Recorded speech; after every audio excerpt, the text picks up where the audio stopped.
এই যে গার্ড, কাজের টাইমে কাজ বাদ দিয়ে ফোন ঘাটা হচ্ছে। চলুন, ম্যাডাম আপনাকে কেবিনে ডেকেছেন। আমাকে ডেকেছেন? কিন্তু কেন?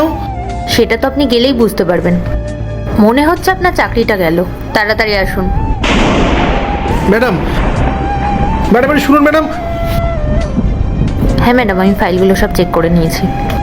ম্যাডাম, আপনি আমায় ডেকেছিলেন? হ্যাঁ, আমি সিসিটিভি ফুটেজে দেখছিলাম তুমি অন ডিউটি ফোন ঘাটাঘাটি করছিলে। তোমাকে এর আগেও অনেকবার বলা হয়েছে, কিন্তু তাও তুমি শোনোনি। আমি তোমাকে আর কাজে রাখতে পারবো না। ম্যাম, দয়া করে এরকম করবেন না ম্যাম। আমার খুব অভাবের সংসার। এই কাজটা চলে গেলে আমি আমার পরিবার নিয়ে খুব সমস্যায় পড়ে যাব।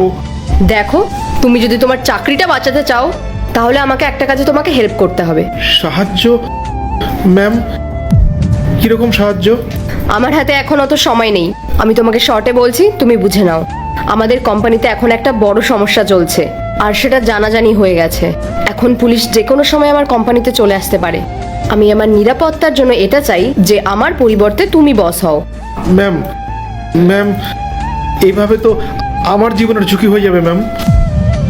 দেখো, তোমার যাতে কোনো প্রবলেম না হয় সেটা দেখার সম্পূর্ণ দায়িত্ব আমার। আসলে আমার ব্যাক সাপোর্টে এখন কেউ নেই, তাই আমি তোমাকে বলছি। দেখো, তুমি যদি তোমার কাজটা বাঁচাতে চাও, তাহলে আমি যেটা বলছি সেটা তাড়াতাড়ি করো। আচ্ছা ম্যাডাম, বলুন কি করতে হবে। পূজা,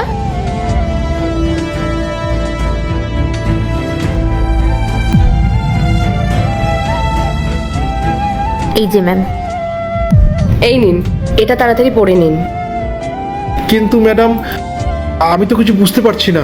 আরে আপনি পরে সব বুঝে যাবেন, আপনি এখন চেঞ্জ করে নিন।